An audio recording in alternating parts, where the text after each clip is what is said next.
Today, actually, I will try to go a little faster because I have a meeting to attend from my workplace a little early. So we'll just try to go through the chapter 6 a little fast. And if you have any things to clarify, we can proceed.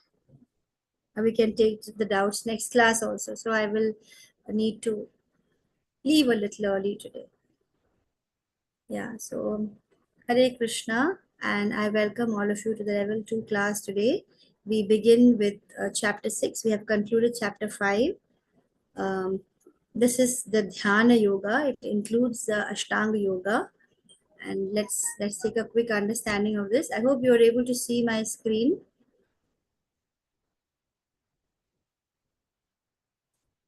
Okay. So this is Ashtanga Yoga, Dhyan Yoga. And I think I haven't inserted the prayers. I would like to pay my humble obeisances to the beautiful Shri Radha Govinda deities, temple deities. And the prayer is missing in this slide. 1 minute. Anjana Mataji is here today. I thought you're leaving for some place. I'm on my way to the airport, so I thought till I can reach there, I'll just, try to get whatever I can. Actually, on my way to the airport right now. Okay. So wish you a happy and safe journey. So, thank you, but I'll leave at some point. If I again can connect, I'll keep going and coming. Yes, and then I'll hear it again. All right. Okay. Okay, so let's begin with a prayer. I haven't shared the screen yet, I think so.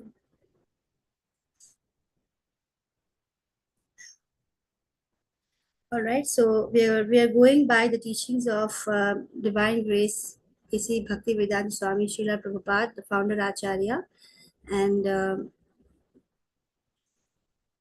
yes, all glories to the founder Acharya, His Divine Grace, A.C. Bhaktivedanta Swami Srila Prabhupada, His Holiness Jayapataka Swami Guru Maharaj, Temple President, His Grace Namnishtha Das Prabhu, because of which we are having to do these free courses at our own convenience, sitting at home and getting this very difficult to get knowledge and able to share it. So we're truly, truly grateful for this knowledge that we're able to share and discuss.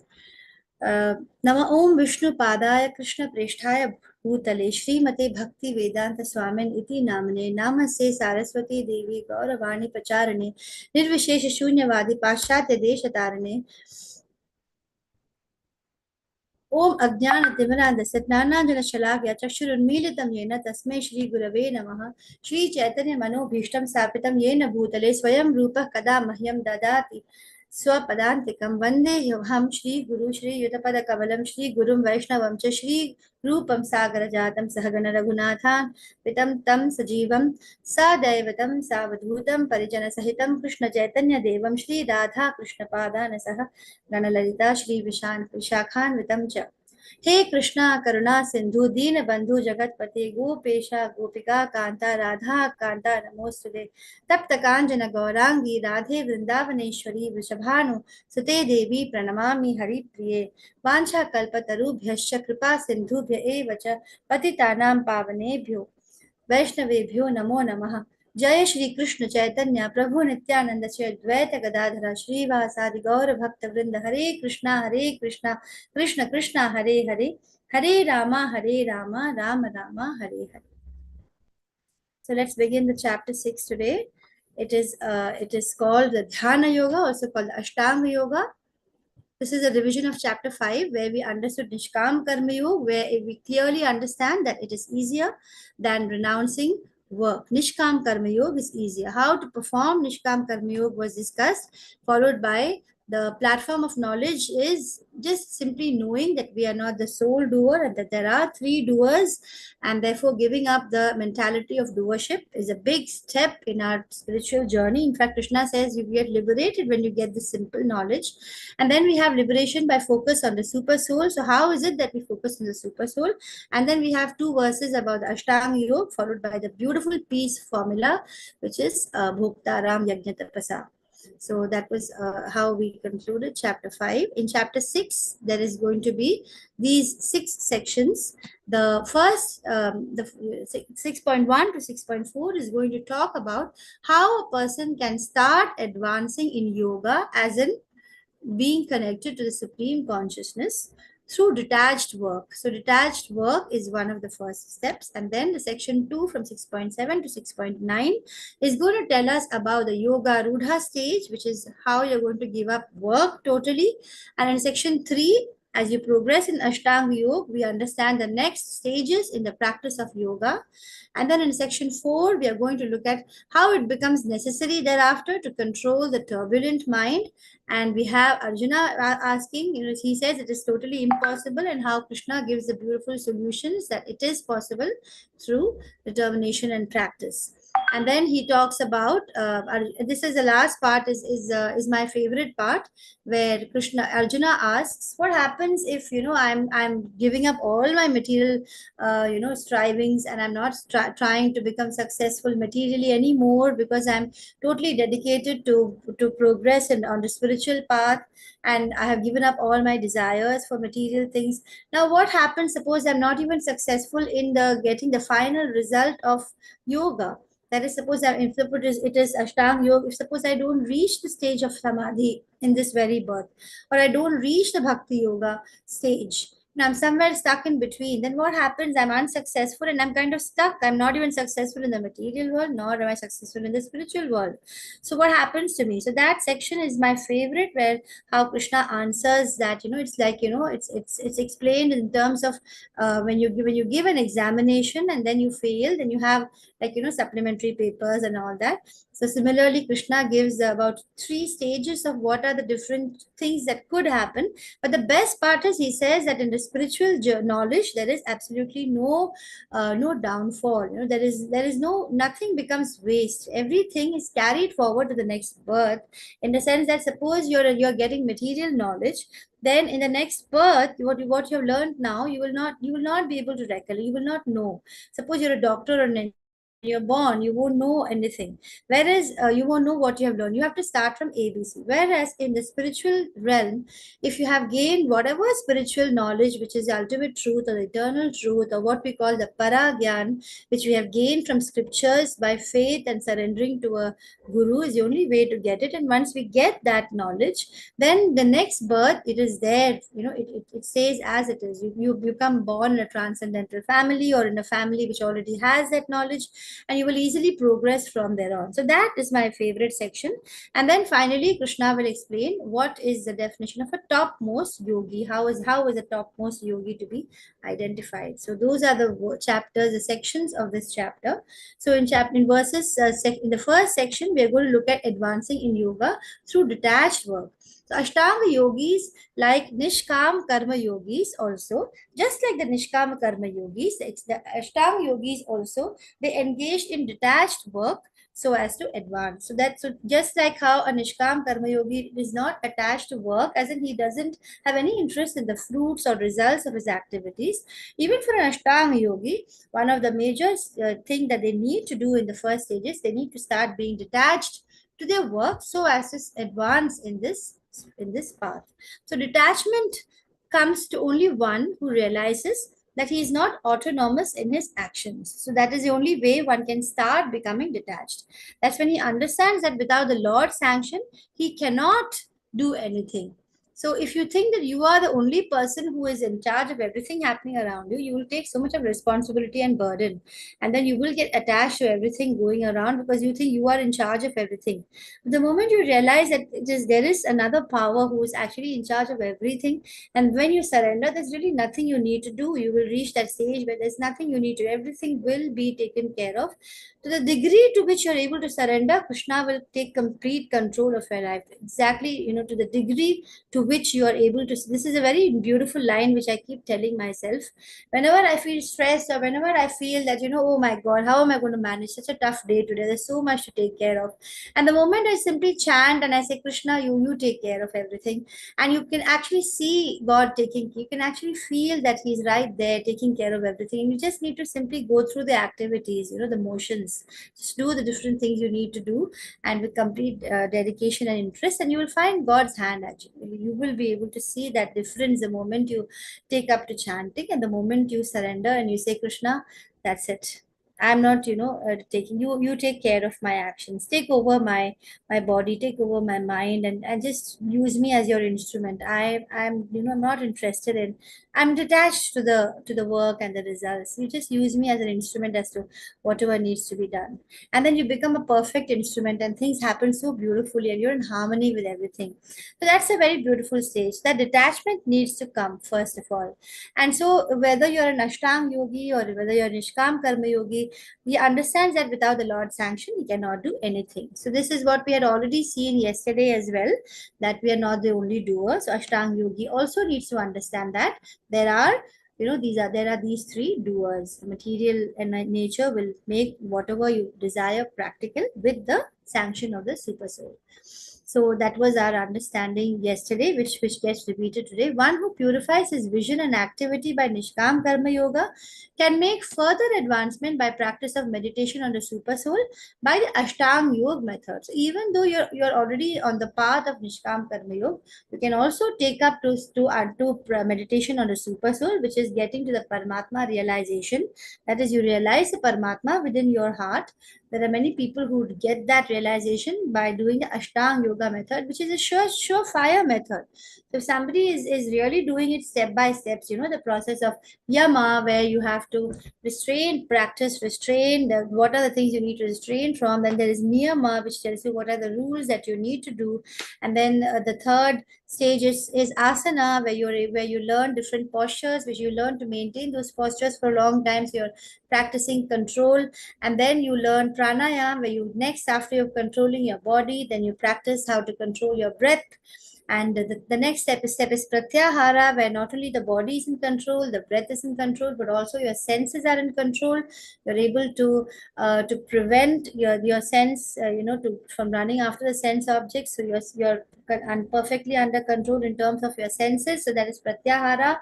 And then comes dharana, where you're getting the ability to concentrate your mind without getting distracted. And dhyana is when you're able to reach a higher stage of meditation. And then when you've completed all these stages into perfection, then you are eligible to reach the samadhi stage.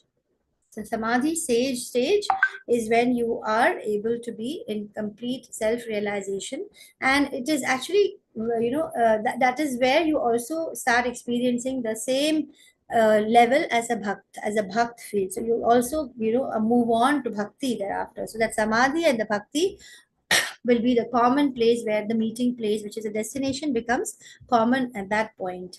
So by meditating the Nishkam Karma Yoga, just as he also will progress faster in his path of spiritual realization if he practices Ashtanga Yoga and realizes his super soul or Paramatma realization.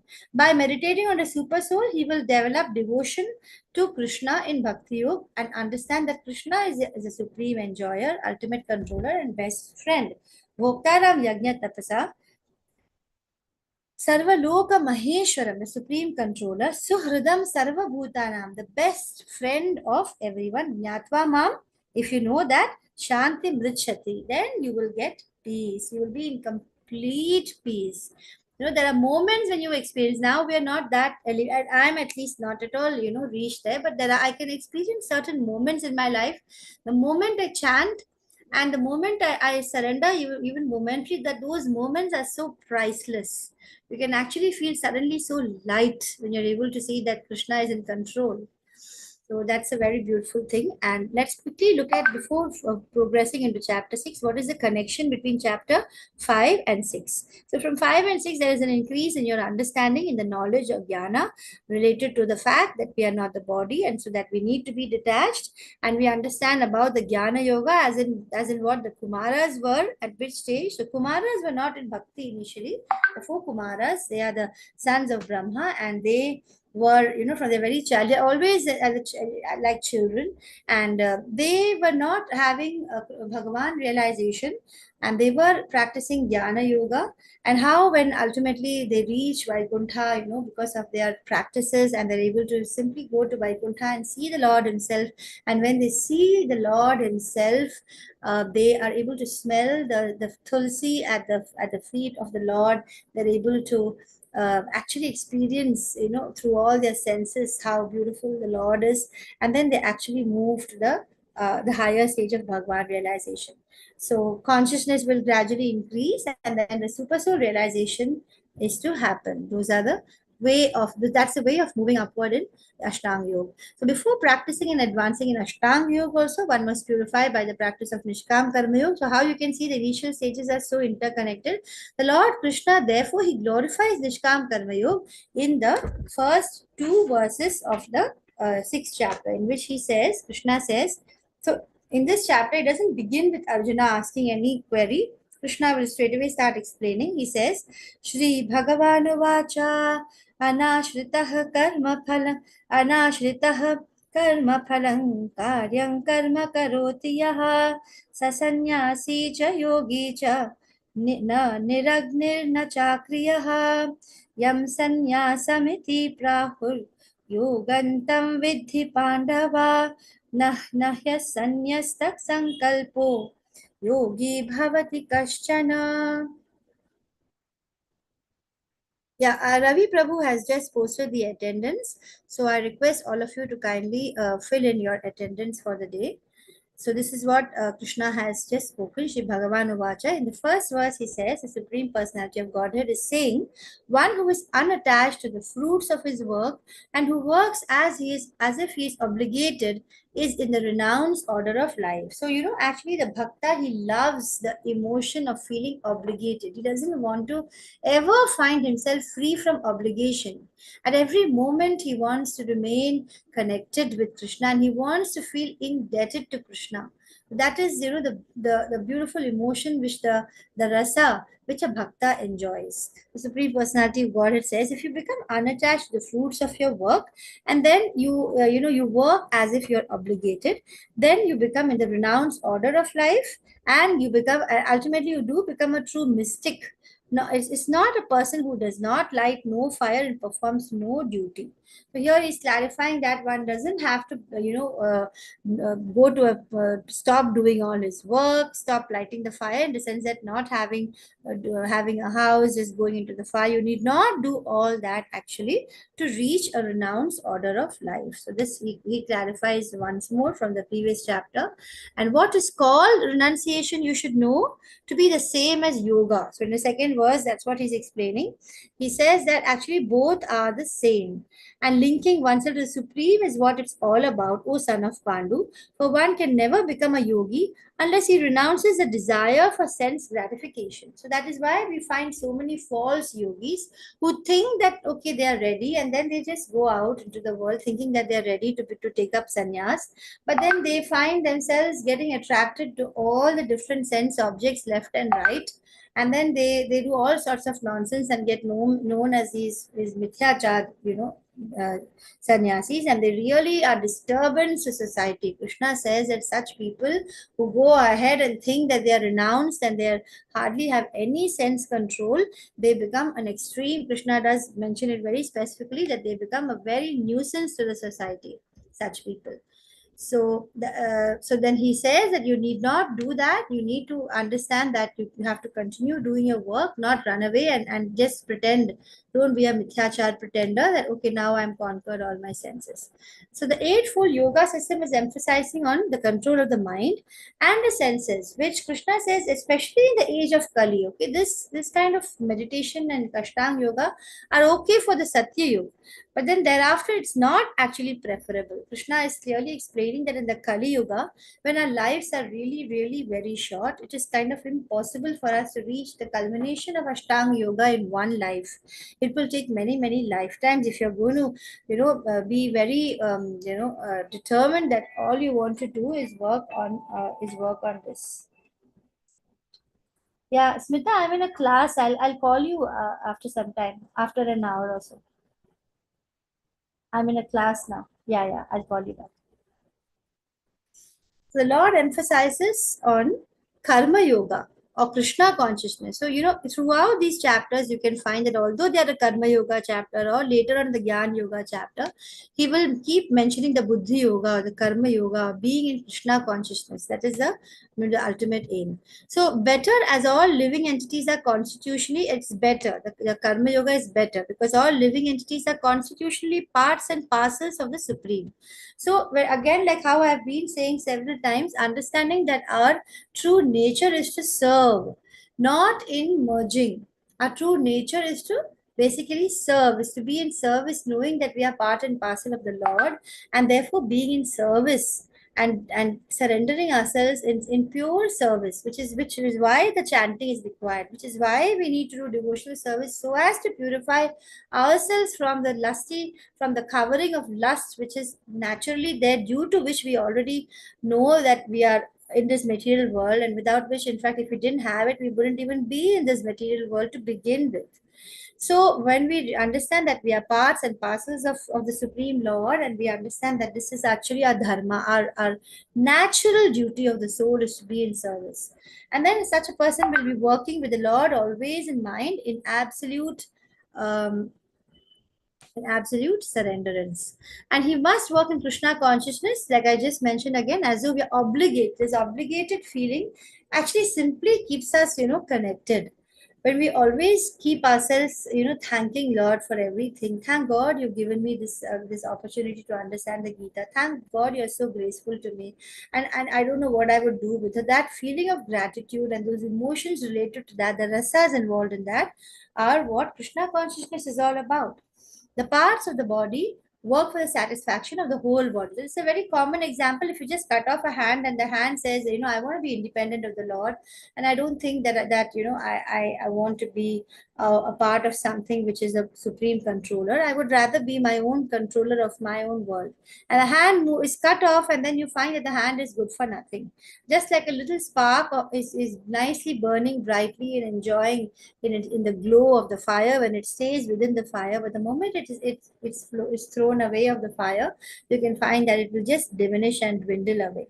So it becomes totally waste. So unless we understand that we are part and parcel of the Lord, and we don't try to become the Lord himself, then we are going to stay in Krishna consciousness, where we have the true understanding, or the real understanding of the ultimate or eternal truth. The living entity working to satisfy the Supreme and not the self is therefore the perfect yogi. Therefore, the perfect yogi, or the stage of becoming a perfect yogi, always begins with the attitude of Bhuktaram Yajna Tapasa, knowing that Krishna is the ultimate enjoyer, and therefore I am here to be enjoyed. I am part of the material world of the Prakriti, and my job is to be enjoyed by the Lord. And the Lord is the enjoyer. He is the energetic, and I am part of the energy of the Lord. And therefore, I need to be in service. And my ultimate bliss and joy lies in being of service to Krishna, not in trying to lord over. Not in trying to lord it over in the material world and trying to think that I can be independent of Krishna. So that is a very, that is basically showing the highest entrapment in the, in the ties or the chains of Maya, when you're in the state thinking that you are God. So sannyasis, presuming that they're liberated from all material duties and they stop all their yajnas in the sense that all forms of sacrifices, which we had learned in chapter 4 in great detail. So they stop all that, and they think that they are liberated, whereas they fail to see that it is imperfect yet, because their desire to become one with the impersonal Brahman is greater than the desire to be of service to the Lord. They just are, it is definitely having, as you can clearly see if you contemplate a little bit on that, that when you desire to become one with the impersonal Brahman, it usually involves a certain degree of selfishness, that you don't want to be anymore, doing with anything around. You just want to be one. And so it's kind of showing uh, a sort of selfishness or sort of desire to be free from everything, there is an element of selfishness. Whereas if you desire to serve the Lord and not worry about anything else which comes on the way, that that certainly incorporates a degree of selflessness, where you don't want anything for yourself. The mystic yogi, also performing yoga with half open eyes, stopping all material activities, is also an imperfect yogi. So, this is what Krishna time and again warns in this chapter, that as you go proceeding in your yoga, especially the Ashtanga yoga system, you will get several siddhis and you may start feeling very powerful, and then that brings about the ego. And then what happens is that you are not making any progress on your spiritual path thereafter. You get caught up with all the siddhis that you will ultimately get because of the yoga that you perform.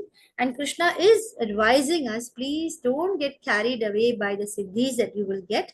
When you become a bhakt, you will get all of the benefits of all other yogas. And so he advises simply to, as you see in chapter 80, he will simply advise us to become manmana bhava madbhakto madhyaji mam namaskuru. So both the sannyasi and the mystic yogi are, as you can see, as I have just detailed upon it, they are self-interested. There is some selfish motive. Whereas a Krishna conscious person, he works for the satisfaction of the whole.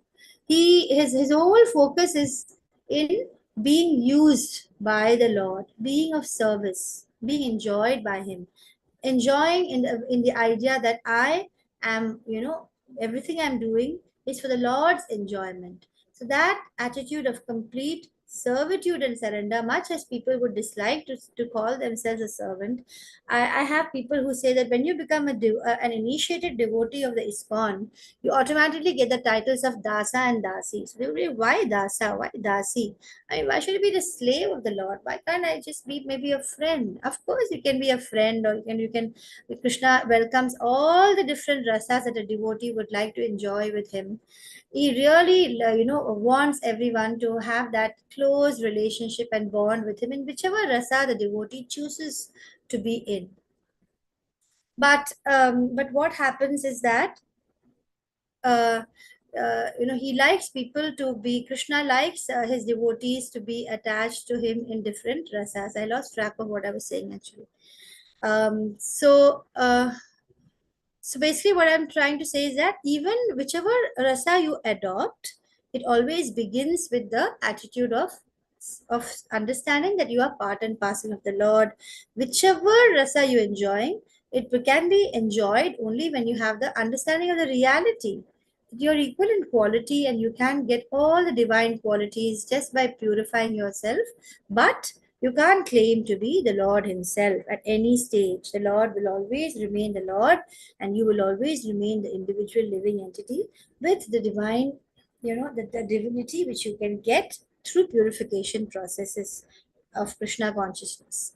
So he is a true sannyasi or a perfect yogi who has this understanding that his main job is to satisfy the Lord.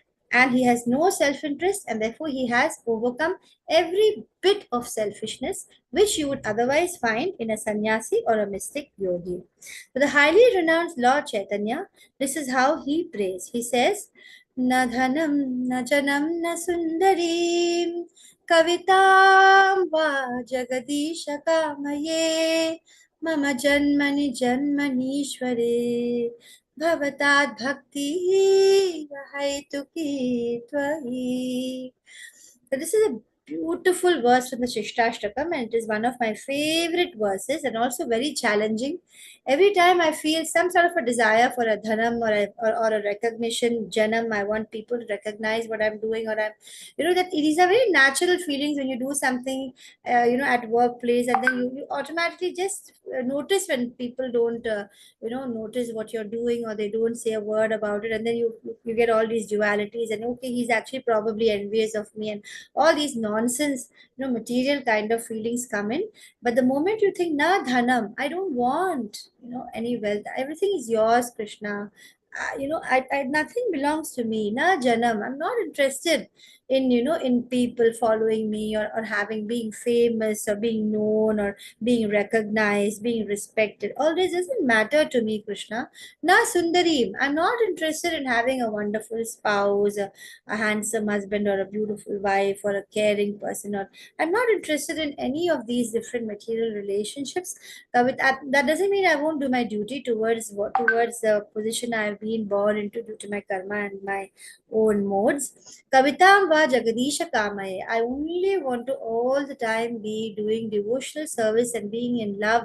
In love, I'm doing my devotional service to you, and all the time I'm constantly only doing that and nothing else. Mama Janmani Janmanishwari, for many births. I don't want liberation. I don't want to be, just liberated in some state of energy and become one, and then have no emotions and have no sense, no desires. I don't want to be like that. I want to desire you. I want to desire to serve you. I want transcendental desires, and I want to be of service to you. Janmani Janmanishwari Bhavatat Bhaktir Ahaituki Tvai. I want to have that bhakti for you, birth after birth, which is totally selfless. Oh Almighty God, I have no desire to accumulate wealth.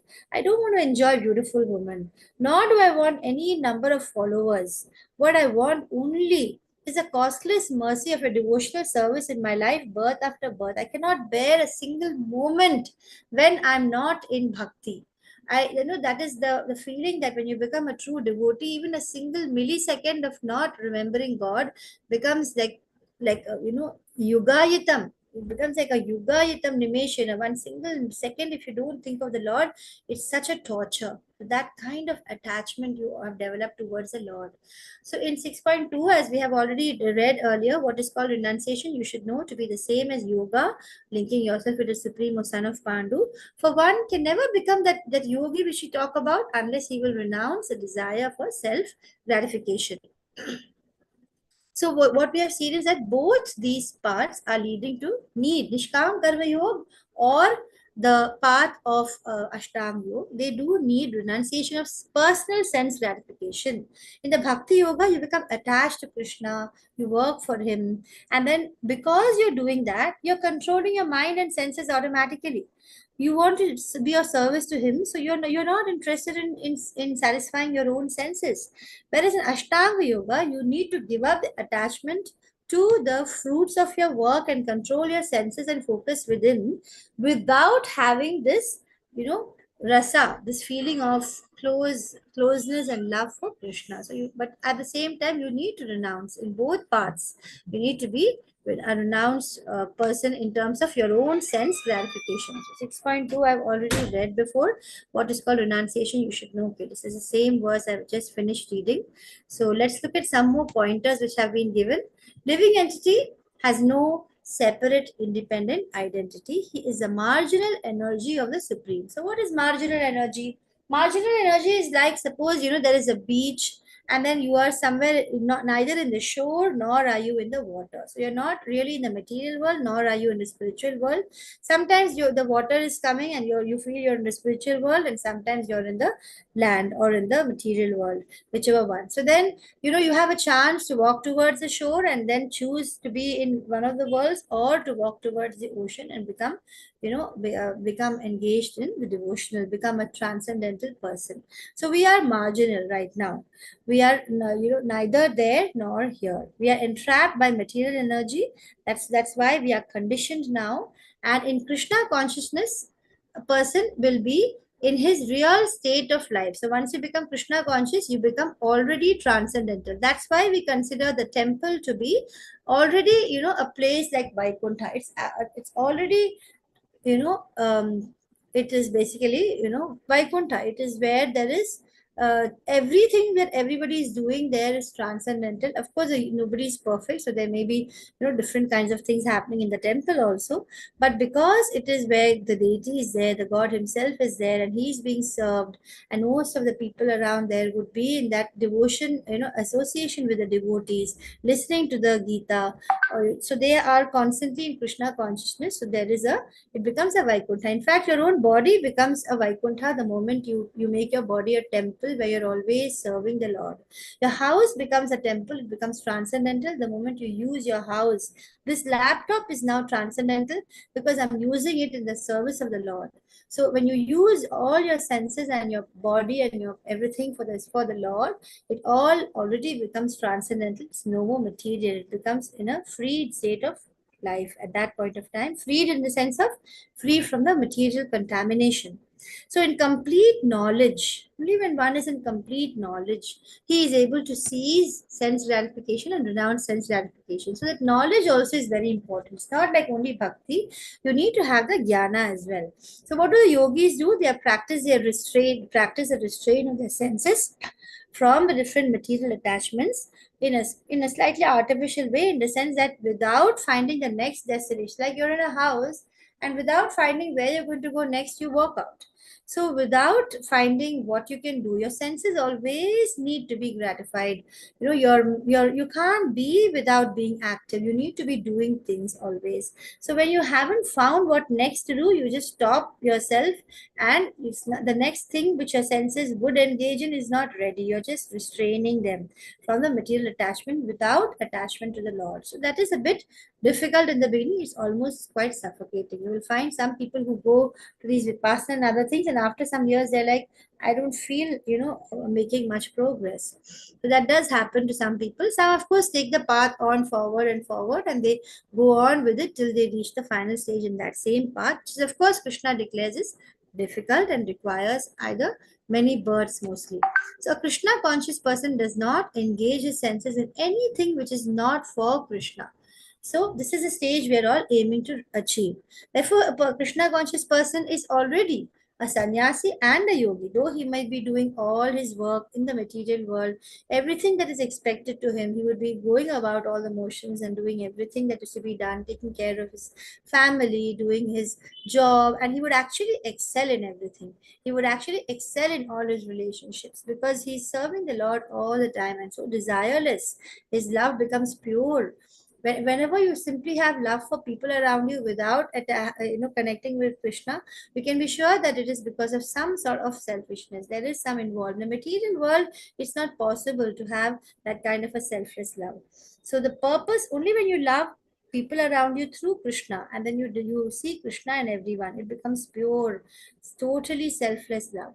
The purpose of knowledge of jnana and of restraining the senses and connecting with the Lord through yoga are automatically served. So then bhakti actually, you become a jnani, you become a sannyasi, you're a yogi, you become everything automatically. You don't even need to strive artificially, or you don't need to do anything extra. You simply enjoy listening to the stories of Krishna. You simply enjoy talking about him, reading the Gita, reading the Bhagavatam, reading the Chaitanya Charitamrita, delving into the deep philosophical knowledge that is there, and listening to lectures, keeping devotee association, doing some form of service, eating only prasada. All these things will keep you in Krishna consciousness, and automatically you will get jnana also. You will be a sannyasi because you would have given up all sense enjoyments without any difficulty at all, and you will attain the state. Everything that the yogi has got, you will also automatically attain.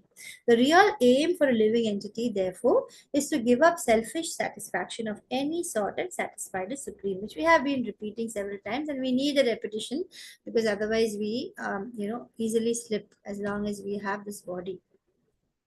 So let's move on to verse 6.3.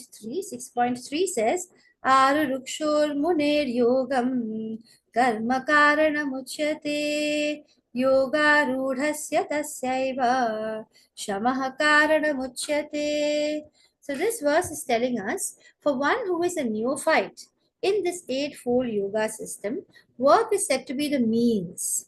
And for one who is already elevated in yoga, cessation of all material activities is what is said to be the means. So we will understand this a little further. So here what we see is that So, in verse 6.4, a person is said to be elevated in yoga when he has renounced all material desires. Okay, that is 6.4. And he neither acts for sense gratification nor does he engage in fruitive activities. The 6.3 is talking about the process of linking oneself with the supreme, that is called yoga, which may be compared to a ladder for attaining the topmost spiritual realization.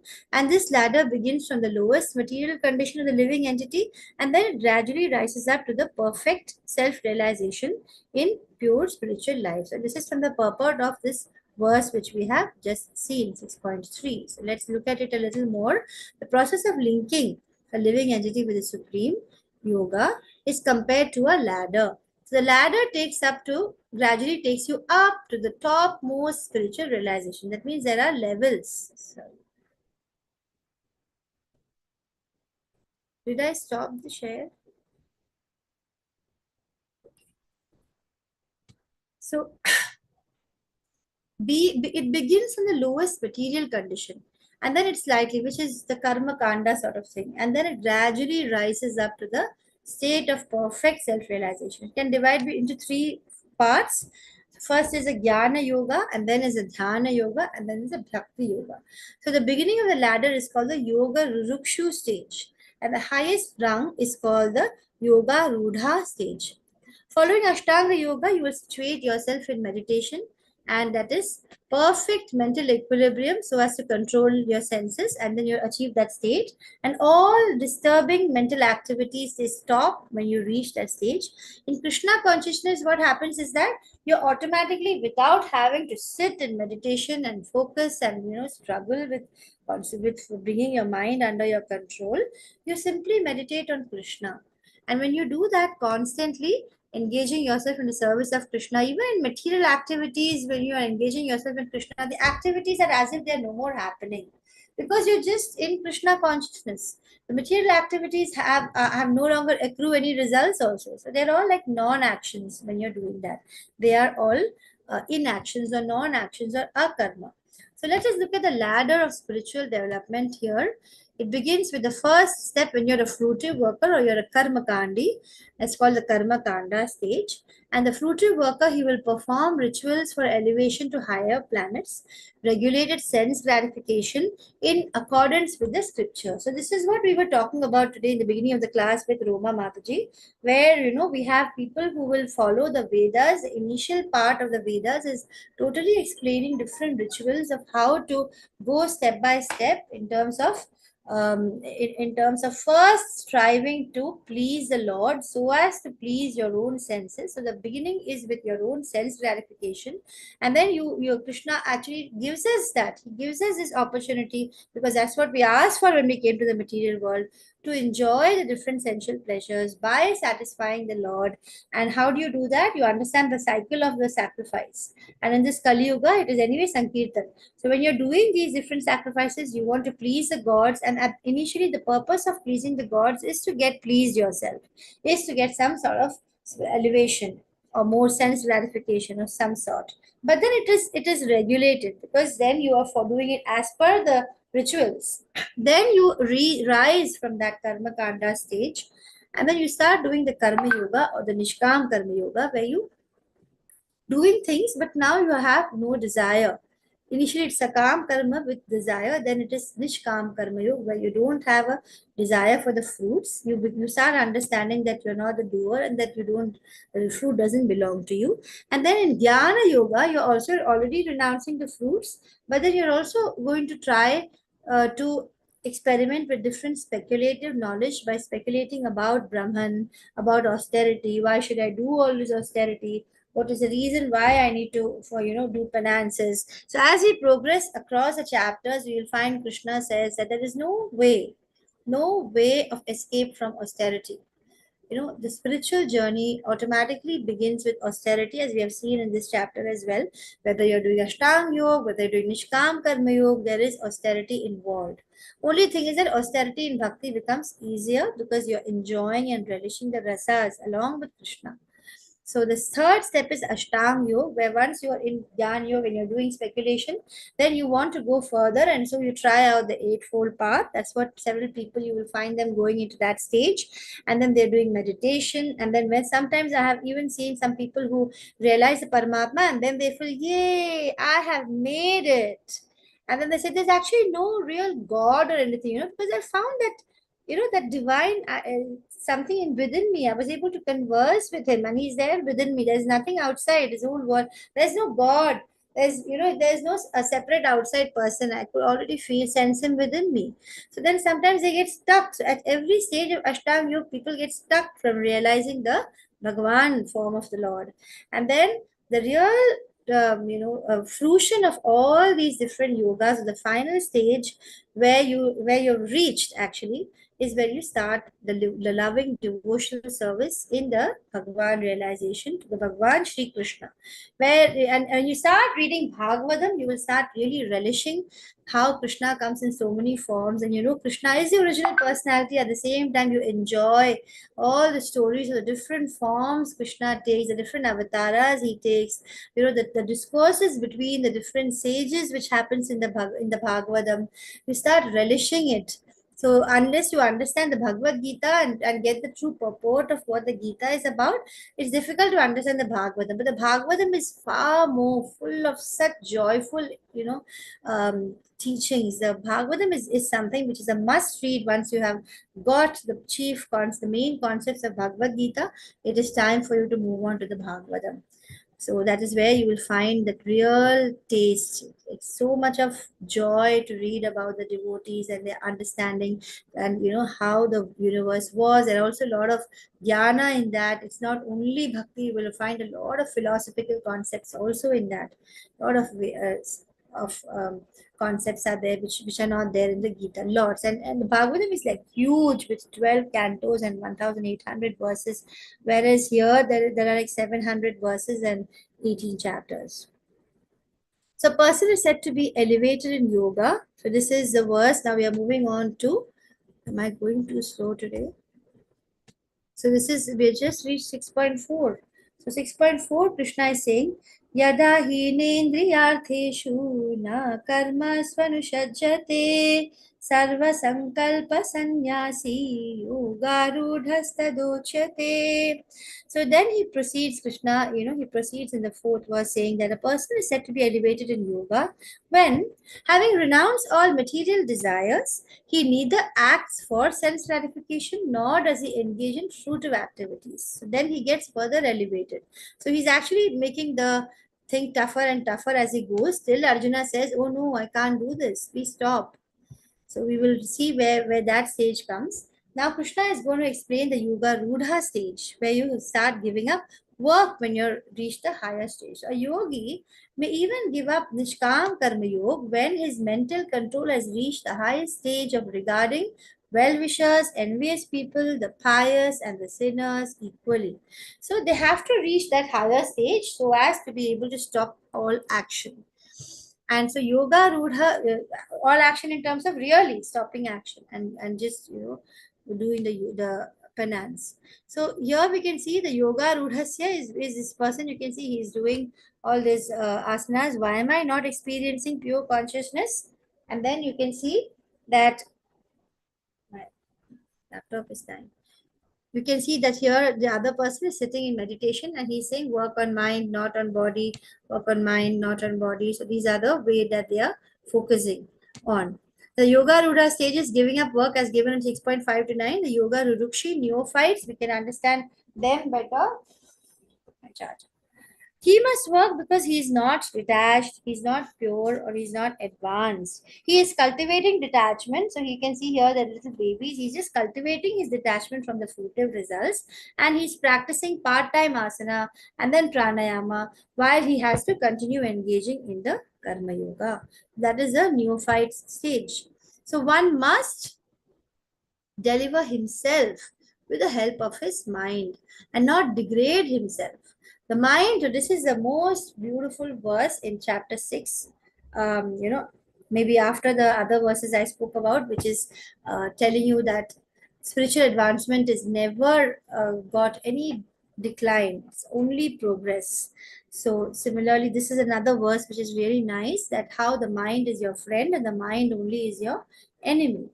So this verse can actually go on and on. The 6.5 verses, this is how it goes. It says, Uddharedatmanatmanan atmanam avasadayet atmaiva hyatmano bandhur atmaiva ripuratmanah.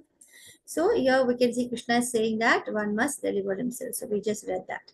So this is the part where you can see the mind is a friend and the mind is also the enemy. Simpson, right? So this is Simpson. So for one who has conquered the mind is his best friend. But for one who has failed to do so, the mind becomes his enemy. So that is a verse which is also very, very famous, worth learning it up. It says, Bandhuratmatmanastasya yenatmaivatmana jitah anatmanastu shatrutve vartetatmaiva shatruvat. So I think today we will do a few more verses because I actually have an appointment to go for. So this was verse 6.6, and it says 6.7 says that one who has conquered the mind, the super soul is already reached, for he has attained tranquility. To such a man, happiness and distress, heat, cold, honor, dishonor, all the same. So just as we can see, even in bhakti, one reaches a stage of rising above dualities. Even the yogi, when he has conquered his mind and he has reached his super soul, he has reached Paramatma realization, and he attains also tranquility. He is also free from all these dualities. A person is said to be, in the 6.8, Krishna further explains, he is said to be established in self realization, and he's called a yogi or the mystic as he's progressing in the Ashtanga Yoga when he is fully satisfied by virtue of acquired knowledge and realization. So he is fully satisfied as well. Such a person is situated in transcendence as well, and he is very self controlled. And he also needs to be able to see everything, whether it's a pebble or a stone or gold. Even if he sees a gold or if he sees a stone, for him, they are both the same. So there's a wonderful story actually. I hope I can recollect it correctly. So this is I forget the names, unfortunately. There was this, I think it's Rupa Goswami, one of the saints. They are somebody sent him to the saint and says that there is he needed a lot of money. So there was a person who needed a lot of money for his children's marriage and for different things. And then we have his friend tells him, why don't you go to him? Yes, this particular yogi. If somebody knows the names over here, please let me know. And he says he has the biggest treasure. He'll be able to help you. Huhu Haldar. Hare Krishna Mataji, all right. So he says that, can you please, so he says, go to this particular person. And then when he reaches to that sage, the sage is wondering, okay, someone has sent you saying that I have something precious. All right. It is kept, I have something precious there. It is, that magic stone, alchemist sort of stone, which you touch it to anything, it turns into gold. So that is kept there in the kind of garbage, there in the corner in the garbage it is kept. You can take that. And then this person, he takes that precious stone, which can actually, you touch it to anything, it turns into gold. And then he wonders, why is this such a precious thing, which can be turned to gold, kept in along with the garbage, and so in such a unbothered way, like not even caring for it. So I'm sure that there is something else which is more precious than this. And then he goes back, and then he asks him, I think that, this is not really what is a precious. I'm sure you have something even more precious than this, because otherwise, why would you keep it in such a, along with the garbage sort of thing? And then he gets the knowledge, of self-realization, and then he takes on the path, and so he realizes that this is the real precious thing that he was in charge of. I'm just putting my laptop in charge. So that was a story. If I find out the real names and the real thing, I'll tell you. But I thought it was apt over here. That's why I was sharing it. So in a 6.9, we can see that a person is considered still further advanced when he regards his honest well-wishers, affectionate benefactors, those who are neutral or mediators, envious friends and enemies, pious, and even sinners. If you're able to see someone who's done a horrible thing and you don't feel a chagrin or hatred for him, or when you see someone who's really great and you don't feel a special thing for him, you're able to see Krishna in everything. Able to see everything with an equal mind. So that is a very, very high stage to attain. So these are the 6 enemies of the mind. So we're talking a lot about the mind in this chapter. The 6 enemies are Kama, Krodha, Mada, Lobha, Moha, Matsarya. These are the 6 enemies of the mind: lust, anger, greed, intoxication or madness, illusion, and envy or competition. So these are the 6 enemies which you need to guard against at all times. So as we have seen in 6.8, one establishes self-realization by virtue of knowledge and self. He is able to see the pebbles, the stones, or whether it is gold, everything as the same. And with more advancement, what happens? He's able to see his honest well-wishers or whether benefactors. Somebody is just neutral and walking around there, not even have any connection with you.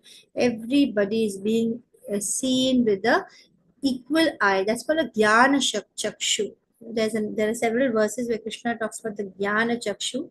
You're able to see through the eyes of knowledge. You're able to always keep the knowledge that you gain in the Bhagavad Gita. You're able to see the world and everything happening around you through those eyes full of knowledge.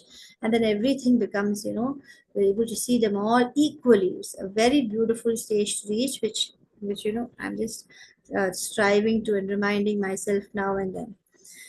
So Krishna describes in these verses 6.10 to 6.32. I think this third section onwards we will do next class, but I will also maybe we'll touch upon the story of the Ramayana as well in the next class, and then we will proceed with this section. So I think I will take leave for today from here. Up to 6.9 we have done, and we will begin in the next class. We just go through this particular slide as I was talking about in the Yoga Rukshu stage, which is the beginning stage. You need to do all the yama, which is all the don't do this, those things, and then niyama, where it is like these are the rules and regulations you need to follow, and then you need to hold yourself in certain asanas, and then you come sadhana bhakti will begin, where you start doing the pranayam, pratyahar, dharana. You're having a sense control. Like now we're eating only prasada. You don't eat non-veg. You're having some sort of control over your senses. You offer, even if you're doing a sexual activity, it is only for bringing a Krishna conscious child. And so, you're only having sex within the marriage. You're not involved in illicit sex. You're not doing any sort of intoxication. You're following the 4 regulative principles. So you're controlling your senses, and then you're right now focusing your mind on listening to the Gita. So that is dharana, and then gradually you will be in meditation or absorption and samadhi. So those are the comparative understanding of how you progress, whether it is Ashtanga Yoga or whether you progress in the Bhakti. Krishna describes these specific practices as Ashtanga Yoga, and they also require all of these things. The result of Yoga Road is that Yoga Rudha is that you become perfect, and ultimately you will also get the vision of the super soul, though not yet the Bhagwan realization, which comes still further when you are practicing. The Bhagwan realization also will be part. So we will continue with the 6.10 to 6.32 next class. I'm truly grateful to all of you who have made it and have helped me to continue with this chapter 6 today. Thank you for giving me your association. If anybody has anything to share, kindly go ahead and share. Hare Krishna, everyone. Acha Hare Krishna, Mataji. Kripa Sindhu Vacha Patitanam Pavanebhyo Vaishnavebhyo Namo Namah. Okay, so I'm ending the class for today. See you all next Thursday. We will try and we will finish the chapter 6 next Thursday. Hare Krishna. Hare Krishna, Mataji. Hare Krishna Mataji. Dandavad Pranam. Hare Krishna Mataji.